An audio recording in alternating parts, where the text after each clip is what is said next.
Welcome dear rockets, कैसे हैं आप सभी। आज हम देखने वाले हैं नो मोर बेट्स। बड़ी जबरदस्त मूवी है दोस्तों। तो कहानी की शुरुआत होती है पॉल से, जो कि एक ब्रिलियंट प्रोग्रामर है और पॉल ने अपने कंप्यूटर प्रोग्रामिंग में ना टॉप किया था। उसके कॉलेज ने उसको अवार्ड भी दिया और आज उसके ऑफिस में उसका प्रमोशन होने वाला होता है। लेकिन बॉस का सरप्राइज तो देखो, वो प्रमोशन किसी नेपो किड को दिया जाता है दोस्तों।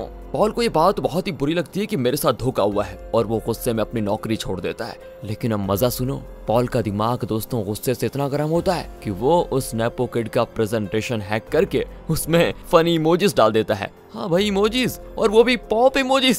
सोचो, पूरी मीटिंग में सबके सामने नेपो किड का प्रेजेंटेशन इमोजी से भरा होता है। सभी लोग हंस हंस के पागल हो जाते हैं और वो नेपो किड वहाँ खड़ा शर्म के मारे परेशान। लेकिन दोस्तों, ये तो बस ट्रेलर था। अब असली कहानी शुरू होती है जब पॉल को एक नए जॉब के लिए ऑफर मिलता है, जो कि एक स्कैम निकलता है। और देखिए उसके बाद पॉल की जिंदगी कैसे बदलती है, मजा आएगा आपको। अब क्योंकि देखो, पॉल के पास कोई काम तो था नहीं और अचानक ही उसे सिंगापुर से एक जॉब ऑफर मिलती है दोस्तों, जो ऑनलाइन गेम्स के बारे में होती है। अब ये देखकर पॉल के मन में पहले खुशी बहुत आती है कि बहुत बढ़िया जॉब है यार, गेम से रिलेटेड है, पैसा भी बहुत बढ़िया है और काम भी ठीक ठाक ही है। बिना सोचे समझे पॉल ये ऑफर एक्सेप्ट कर लेता है और तुरंत सिंगापुर के लिए निकल जाता है दोस्तों। तो सिंगापुर पहुंचते ही पॉल की मुलाकात एंडी से होती है और एंडी उसे पहले दिन अजीब काम करने को कह देता है। वो कहता है कि वो चाहता है कि पॉल प्लेन में बैठे सभी लोगों के फोन हैक करे और उनकी आइडेंटिटी मुझे दे दे। पॉल इसको एक नॉर्मल जॉब फॉर्मेट समझकर बिना किसी शक के सबके फोन को हैक कर लेता है और सारी इंफॉर्मेशन एंडी को दे देता है दोस्तों।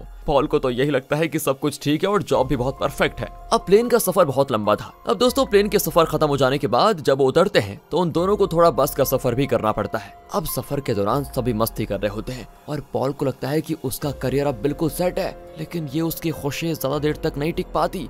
बस से उतरते ही कुछ गुंडे अचानक उन पर हमला कर देते हैं दोस्तों, और ये गुंडे पॉल और उसके साथियों को पकड़कर उनकी आंखें बंद कर देते हैं और फिर यहाँ से उन्हें किसी दूसरी कंट्री लेकर जाते हैं। ये कंट्री दोस्तों थाईलैंड या कंबोडिया जैसी लगती है, जिसका नाम कैनन होता है। पॉल के कुछ समझ में नहीं आता कि मैं कहाँ फंस गया। इसी बीच दोस्तों वो एंडी को देख लेता है और समझ जाता है कि जो जॉब ऑफर दिया गया था वो एक बहुत बड़ा स्कैम था। जब उन लोगों की आंखों की पट्टी खोली जाती है तो सभी वहाँ के गुंडों के मालिक बैन को देखते हैं दोस्तों। बैन उन सभी लोगों को जॉब के बारे में बताता है और ये कोई आम जॉब नहीं होती है। बैन बताता है कि यहाँ लोगों से जबरदस्ती काम करवाया जाता है। अगर कोई मना करे या काम ना करे तो उन्हें भयानक सजा मिलती है। और दोस्तों फिर बैन के लोग पॉल और उसके साथियों को एक बड़ी फ्रॉड फैक्ट्री के अंदर लेकर जाते हैं। वहाँ बहुत सारे लोग फोर्सफुली काम कर रहे होते हैं। हर कोई बंधा हुआ होता है और जो भी काम ना करे उसको धमकी दी जाती है या मारपीट की जाती है। पॉल के लिए ये सब कुछ देखना एक नाइटमेयर बन जाता है दोस्तों। उसके सपने टूट चुके होते हैं और अब उसको समझ में आ जाता है कि वो बहुत बड़े स्कैम का शिकार हो चुका है। और फैक्ट्री की बात करें तो ये फैक्ट्री बहुत ही अलग होती है, जैसे जेल और ऑफिस का कोई मिक्स बना दे। इस जगह लोगों से फ्रॉड का काम करवाया जाता है दोस्तों, जिसमें हैकिंग और डेटा माइनिंग जैसे काम होते हैं। पॉल को ये सब कुछ देखकर बिल्कुल भी अच्छा नहीं लगता और वो अपने आप को दोष देने लग जाता है कि क्यों तूने ये जॉब एक्सेप्ट करी पॉल, क्यों। और दोस्तों अब बैन सभी को फैक्ट्री का टूर देता है। सबसे पहले वो उन्हें फर्स्ट फ्लोर दिखाता है, जहां लोग ऑनलाइन गैम्बलिंग वेबसाइट्स मैनेज करते हैं। ये लोग दोस्तों कस्टमर से बात करके उनको गैम्बल करने के लिए फंसाते हैं और उनसे पैसा कमाते हैं बहुत बढ़िया तरीके से। बेचारे पॉल को लगा था कि ये एक नॉर्मल जॉब होगी, लेकिन यहाँ सब कुछ उल्टा पुल्टा निकल जाता है दोस्तों। सभी लोग कस्टमर्स को धोखा देकर पैसे कमाने में लगे हुए हैं। बैन फिर उन्हें सेकंड फ्लोर पे लेकर जाता है, जहाँ पर एक हाई सिक्योरिटी इंटरनेट रूम होता है। यहाँ पर सिर्फ प्रोग्रामिंग जीनियस ही काम करते हैं, जो कंप्यूटर्स और कोडिंग में बिल्कुल एक्सपर्ट होते हैं। और पता है, इनको पहले फ्लोर पर जो लोग हैं ना, जो काम कर रहे हैं वहाँ पर, उनसे 3 गुना ज्यादा सैलरी मिलती है। लेकिन हाँ, यहाँ का काम बहुत मुश्किल होता है। कुछ लोग तो अपनी मर्जी से काम कर रहे होते हैं, लेकिन कुछ मजबूरी में, क्योंकि अगर काम नहीं करें तो उन्हें टॉर्चर करके धमकी दी जाती है दोस्तों।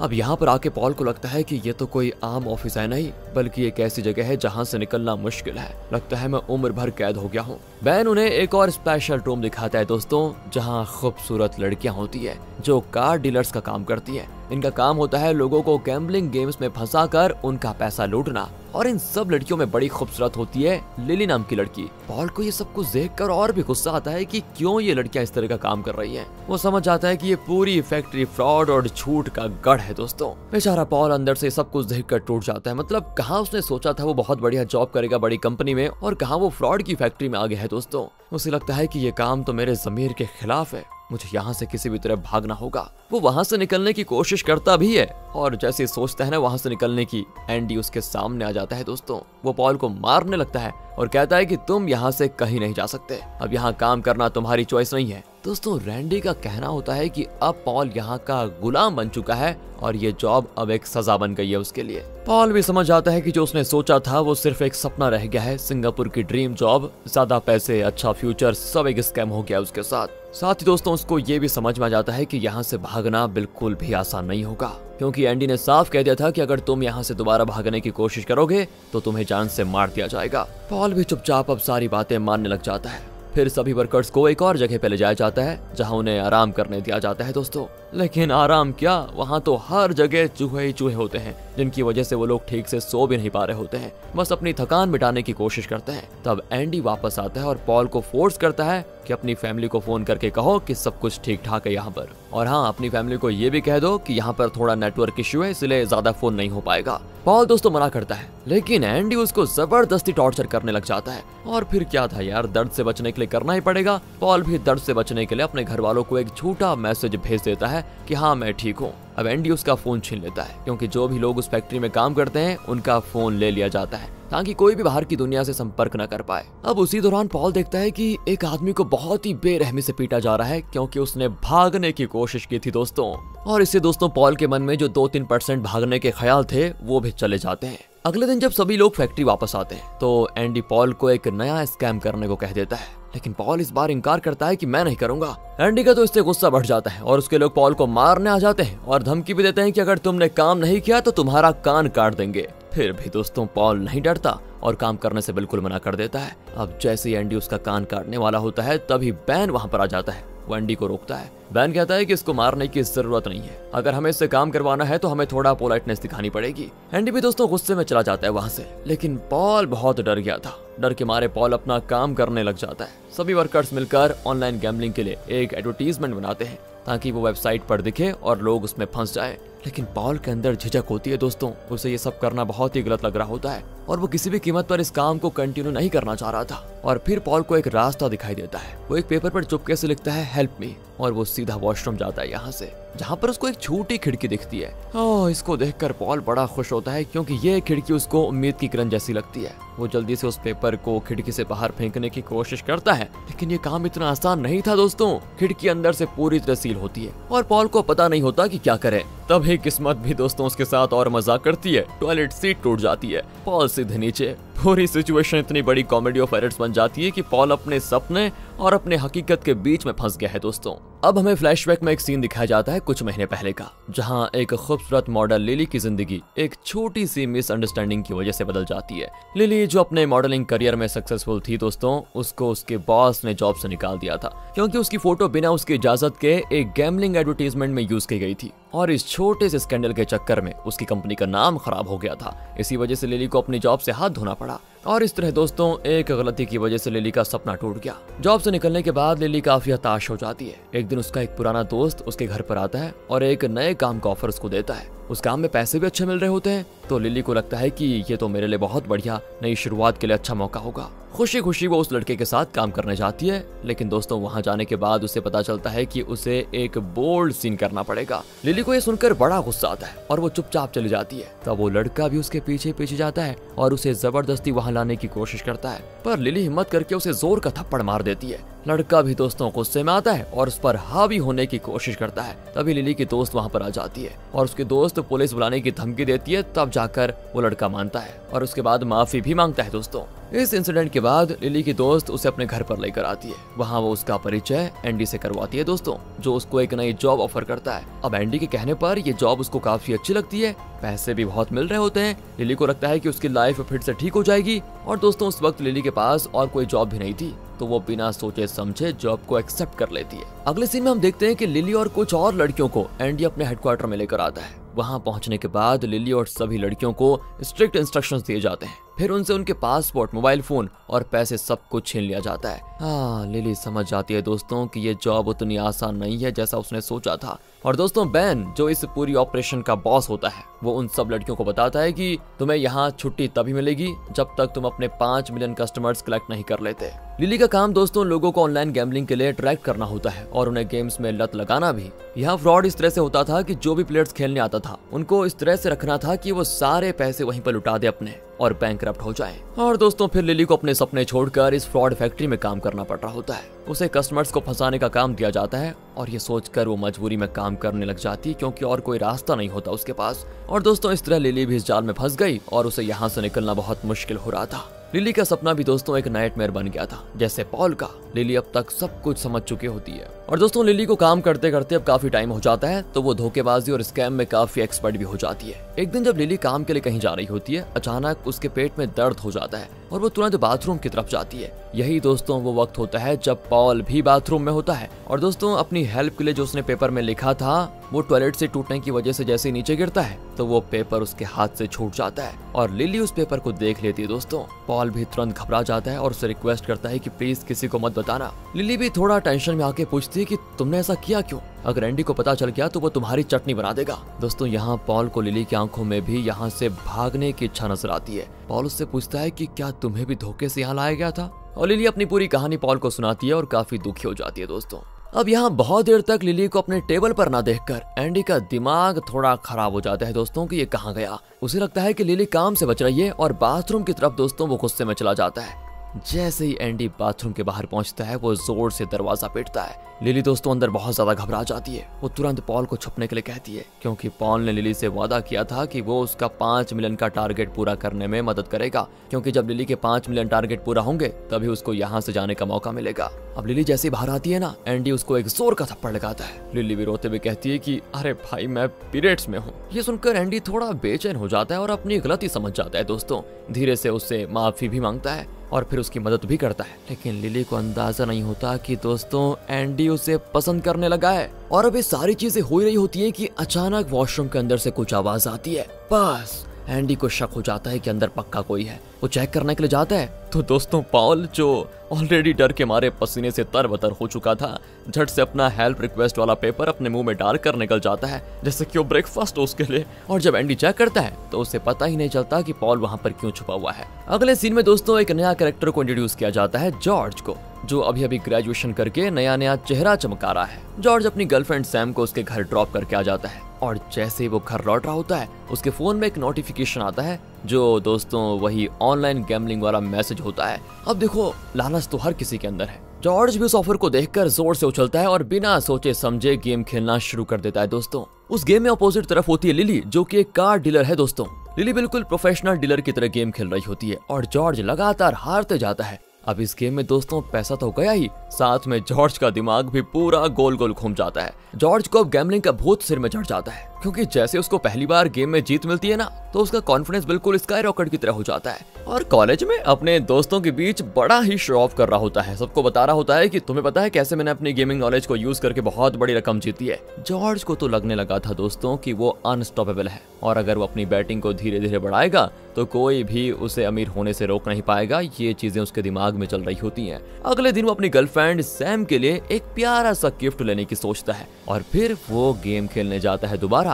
लेकिन इस बार किस्मत उसका साथ नहीं देती और वो बुरी तरीके से हार जाता है। बेचारा जॉर्ज अपनी गर्लफ्रेंड के सामने शर्मिंदगी महसूस करता है क्योंकि उसने गिफ्ट लेने का प्रॉमिस जो किया था, लेकिन सारे पैसे डूब गए, कहां से लेगा। घर आकर वो सोचता है कि अब मैं कैसे क्या करूं, कुछ समझ नहीं आ रहा है। और तब उसे याद आता है कि लिली ने पहले उसका बहुत साथ दिया था, तो वो एकदम लिली को फोन करता है और अपनी हार के बारे में उसे बताता है। एंड लिली उसको थोड़ा बढ़िया वाला कॉन्फिडेंस देती है और कहती है एक और बार हिम्मत करके तुम बैट लगाओ, तुम जरूर जीतोगे। अब लिली की बातें सुनकर जॉर्ज के अंदर जीतने का जज्बा दोस्तों वापस आ जाता है और वो सोचता है कि बस एक और बार कोशिश तो करनी ही चाहिए। थोड़ी देर के बाद जॉर्ज अपनी गर्लफ्रेंड सैम से मिलने जाता है और दोनों एक कैफे में बैठकर बात कर रहे होते हैं। तभी जॉर्ज के फोन में गेम ऑन होने का नोटिफिकेशन आता है, लेकिन फोन की बैटरी बिल्कुल लुल दोस्तों। और अब पैनिक मोड में जॉर्ज पावर बैंक ढूंढने के लिए इधर उधर भागता रहता है।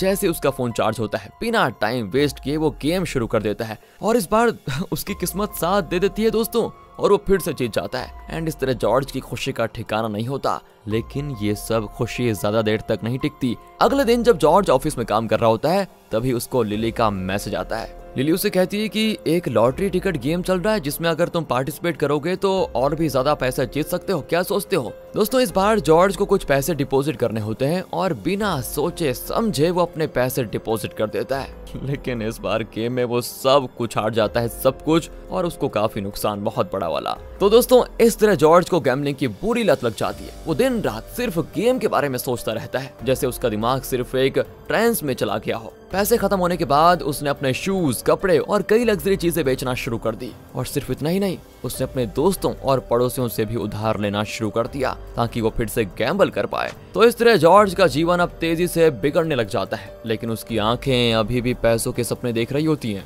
अब वो एक एक करके सारे पैसे हार जाता है। मतलब अब तो हालत ये होती है कि उसकी जेब में एक मक्खी भी नहीं बचती दोस्तों। पैसे खत्म, इज्जत खत्म, सब कुछ खत्म। और दोस्तों अब बैट वाले भाई लोगों को कौन समझाएगा कि जॉर्ज भाई की जेब में सिर्फ सपने बचे हैं, तो क्या करें? वो सीधे दोस्तों जॉर्ज के माँ बाप के घर पर कब्जा कर लेते हैं, पूरा घर लूट लेते हैं जैसे कबड्डी खेल रहे हो। और अब देखिए ना, जॉर्ज के पास लोन चुकाने का भी कोई तरीका नहीं होता। लोन वाले तो जॉर्ज को हॉस्पिटल की एयर में घुमा देते हैं, हर जगह ले जाकर उसका खून निकालने लग जाते हैं और खून बेच बेच कर अपना सारा पैसा वसूलते हैं। देखा दोस्तों? और इस तरह उसकी तबीयत भी खराब हो जाती है दोस्तों। लेकिन जैसे एकदम फिल्मी सीन होता है ना, उसके माँ बाप अपने खानदानी जमीन बेचकर जॉर्ज का इलाज करवाते हैं और उसका पूरा कर्ज चुका देते हैं। पूरा बॉलीवुड ड्रामा यार। जॉर्ज दोस्तों ठीक हो गया है, पर इस आदमी को तो कोई पछतावा ही नहीं है यार। अरे जिंदा बच गया है, कर्ज चुका लिया है, लेकिन अभी भी गैम्बलिंग का भूत इसके सर से उतरा नहीं। जॉर्ज फिर से गैम्बलिंग के पीछे पागल होने लग जाता है दोस्तों। मतलब ये बंदा बैटिंग का देवता बनने के सपने देख रहा है। उसके गेमिंग का जुनून तो अब डेंजरस लेवल पे पहुंच जाता है। अगले दिन की बात है,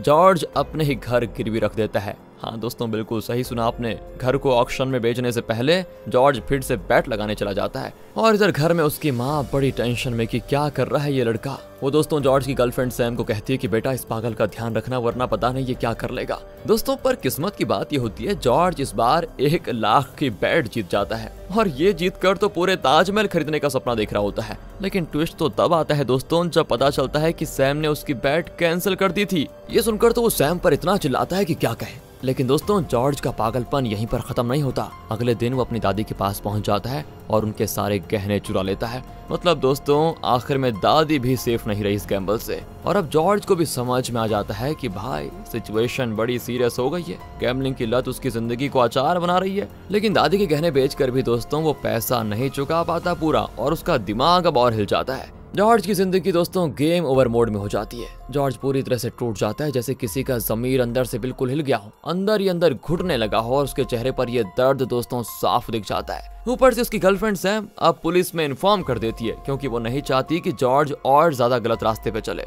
पुलिस भी दोस्तों गैम्बलिंग की इन्वेस्टिगेशन शुरू कर देती है। मतलब अब जॉर्ज की वाट लगने वाली है। जॉर्ज की दोस्तों इतनी हालत खराब हो गई है कि उसने सोचा भी नहीं था कि इतनी लत लग जाएगी मुझे। एक दिन वो अपनी माँ को रूम में लॉक कर देता है और खुद को नुकसान पहुंचाने की धमकी देता है दोस्तों। यही नहीं, वो अपनी माँ से उनके क्रेडिट कार्ड का पासवर्ड मांगना शुरू कर देता है। अब पहले तो माँ मना कर देती है, लेकिन अपने इकलौते बेटी की ऐसी धमकी सुनकर माँ पिघल जाती है और फिर क्या पासवर्ड दे दिया दोस्तों।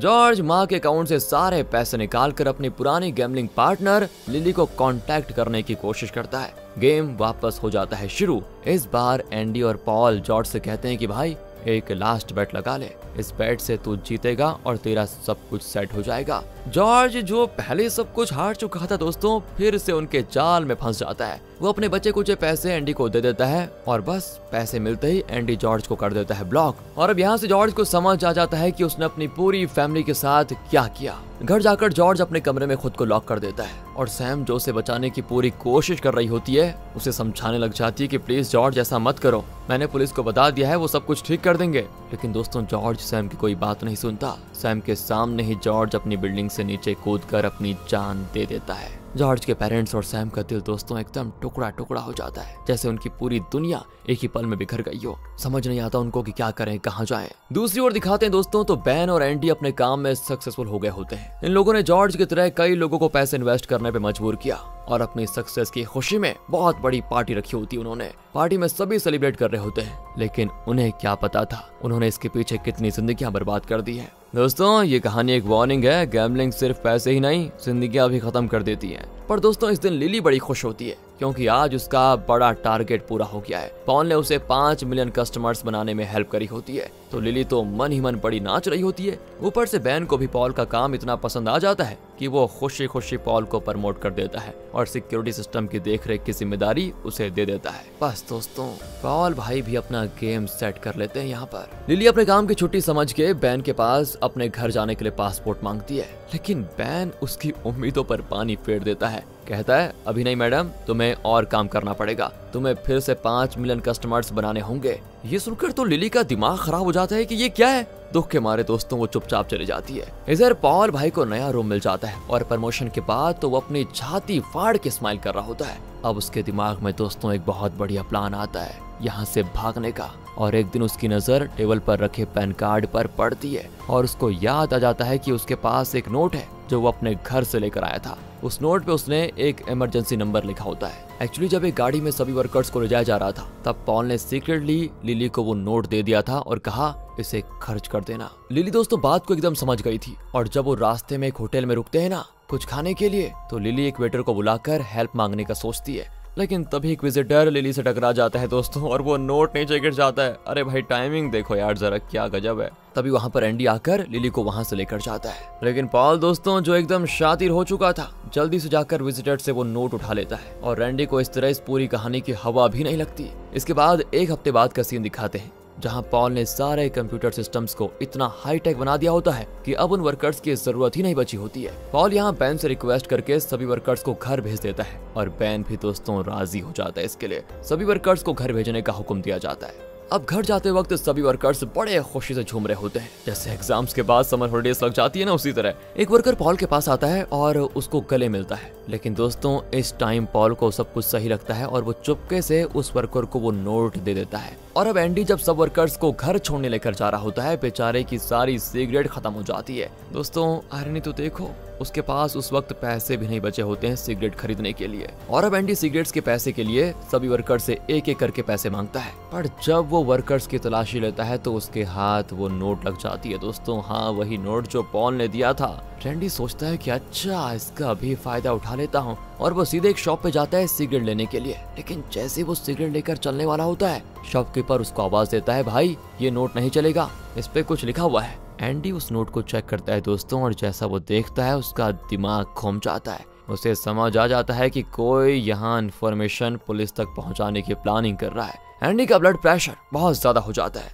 वो तुरंत सभी वर्कर्स को वापस फैक्ट्री लेकर जाता है और बैन को पूरी कहानी सुनाता है कि ये हो रहा है। बैन का चेहरा भी लाल हो जाता है गुस्से से। वो तुरंत उन वर्कर को टॉर्चर करना शुरू कर देता है और ढूंढने लग जाता है कि ये नोट किसने दिया था। अब वर्कर्स के ऊपर जो जुल्म हो रहा होता है उसे देखने के बाद पॉल और लिली सोचते हैं कि अब किसी और को बचाने का एक ही रास्ता है, अपने आप को सामने लाने का। दोनों बैन के सामने खुद को कबूल कर लेते हैं कि हाँ पॉल ने ही वो नोट दिया था। बस दोस्तों पॉल ये सुनते ही अपने लोगों को ऑर्डर देता है, टॉर्चर करो इन दोनों को। पॉल का दोस्तों एक पैर तोड़ दिया जाता है, वो चिल्ला रहा होता है दर्द से। और एंडी जो अब पूरी तरह से हैवान बन जाता है, वो लिली के नेल्स एक एक करके निकालना शुरू कर देता है। जैसे एंडी की हैवानियत देखकर खुद शैतान भी शर्मा जाए दोस्तों, इतना खतरनाक। और बैन भी बिना किसी दया के बेचारे वर्कर को गोली मार देता है। बस ऐसे ही अब इन सभी लोगों को एक दूसरी जगह शिफ्ट करने का प्लान बनाते हैं, लेकिन लिली जो अपने इरादों में मजबूत होती है, जब बस में ले जाया जा रहा होता है ना उनको, अचानक कूद जाती है और सीधा पुलिस स्टेशन पहुंचती है। लेकिन लिली को एक छोटी सी बात नहीं पता होती है दोस्तों कि ये पुलिस वाले भी बैन के आदमी होते हैं। अरे भाई ये गेम पूरा सेट है क्या। पुलिस लिली को सीधा एक केस में बंद कर देते हैं और बैन को इन्फॉर्म कर देते हैं कि लिली हमारे पास है। थोड़ी देर के बाद एंडी और उसके कुछ लोग वहां पहुंच जाते हैं, लेकिन इस बार ट्विस्ट होता है दोस्तों। एंडी लिली को पकड़कर बैन के पास ले जाने के बजाय उसे एक बैग में बंद कर देता है और सीधा समुद्र में फेंक देता है। साथ ही दोस्तों वो पूरी वीडियो भी रिकॉर्ड करता है जैसे कोई मूवी शूट कर रहा हो। उसके बाद दोस्तों वो लिली को समुद्र से बाहर निकालता है जैसे वो टाइटैनिक से वापस आ रही हो, और इस बार वो लिली को उसके मोबाइल और पासपोर्ट भी देता है एकदम हीरो बनकर। और तब हमें पता चलता है दोस्तों कि एंडी सच में लिली से प्यार करने लगा है। इतना डेंजरस इंसान प्यार कैसे कर सकता है भाई। और इसी वजह से एंडी ने उसकी फेक डेथ का नाटक किया ताकि उसको बचा पाए। लिली वहां से भागकर सीधा अपनी बेस्टी के पास पहुंचती है जो पुलिस ऑफिसर है। वो उसे सारी बात बताती है कि ऐसा ऐसा हो गया। दोस्तों उसकी फ्रेंड ये सब कुछ सुनते ही अपने डिपार्टमेंट के सीनियर ऑफिसर्स के साथ डिस्कस करती है और सब मिलके गैम्बलर्स को पकड़ने के लिए एक जबरदस्त ऑपरेशन का प्लान करते हैं। कुछ ऑफिसर्स पहले उस होटल में चेक इन करते हैं जहां से बैन के लोग फास्ट फूड ऑर्डर करते हैं। वहां उन्हें दोस्तों लोगों का एड्रेस मिल जाता है और अब सभी ऑफिसर्स पॉल को एक सीक्रेट मैसेज भेजते हैं जिसमें कहा जाता है कि इमरजेंसी फायर अलार्म को ऑन कर दो। पॉल बड़ा समझदार होता है, तुरंत समझ जाता है कि ऑपरेशन स्टार्ट होने वाला है और अब जैसा प्लान होता है पॉल फायर अलार्म को बजा देता है। जैसे अलार्म बजता है पुलिस की स्पेशल टीम फ्रॉड फैक्ट्री में रेड करने के लिए धड़ धड़ घुस जाती है। लेकिन दोस्तों बैन को तुरंत पता चल जाता है कि कुछ तो गड़बड़ है। वो सारे सीसीटीवी फुटेज चेक करता है और बिल्कुल शॉक, लिली तो जिंदा है, मतलब एंडी ने उसको धोखा दिया। एंडी भी समझ जाता है कि बैन को शक हो गया है मुझ पर। बस दोस्तों वो बिना सोचे समझे बैन पर अटैक कर देता है। सीन फुल ऑन एक्शन पे चलता है लेकिन बैन अपनी गन से एंडी को रोक लेता है और तभी बैन को एक इमोशनल अटैक आता है और पता नहीं क्यों वो एंडी को गले लगाता है। उस मोमेंट पे बैन एंडी से कहता है कि सीसीटीवी डिलीट कर दो यार, और एंडी भी मजबूर होता है, वो अपने बॉस के ऑर्डर पर ये सब कुछ कर रहा होता है। लेकिन तभी पुलिस ऑफिसर्स फैक्ट्री के अंदर पहुंच जाते हैं और बैन से उसका फोन मांगते हैं। बैन का तो ब्लड फ्रीज हो जाता है डर के मारे। वो अपना फोन ऑफिसर की तरफ फेंकता है लेकिन जब पुलिस ऑफिसर उसे उठाने की कोशिश करती है एंडी गुस्से में आकर उस पर गोली चला देता है और अब पुलिस के पास भी दोस्तों जवाब होता है। वो भी एंडी को शूट कर देते हैं और एंडी का गेम ओवर। उसके बाद बैन को तुरंत अरेस्ट किया जाता है। मूवी के आखिरी सीन में हम देखते हैं कि 1 साल के बाद पुलिस 1 मिलियन से ज्यादा गैम्बलर्स को पकड़ लेती है जिसमें बैन भी शामिल होता है। ऑपरेशन सक्सेसफुल और फिर एक इमोशनल रियूनियन दोस्तों। पॉल और लिली दोबारा मिलते हैं, दोनों बहुत ही रिलीफ फील करते हैं लेकिन पॉल को अपने एक पैर खो जाने का बड़ा दुख होता है दोस्तों और जिंदगी भर रहेगा, लेकिन जो बचा है वही जिंदगी है। दोस्तों ये थी धमाकेदार कहानी। अगर आपको वीडियो अच्छी लगी हो, स्टोरी अच्छी लगी हो, एक्सप्लेनेशन अच्छा लगा हो तो लाइक कीजिए, चैनल को सब्सक्राइब। मिलते हैं आपसे अगली वीडियो में, ध्यान रखेगा अपना और अगर ये पसंद आई हो तो शेयर भी कीजिए, कमेंट्स भी। Thanks for watching.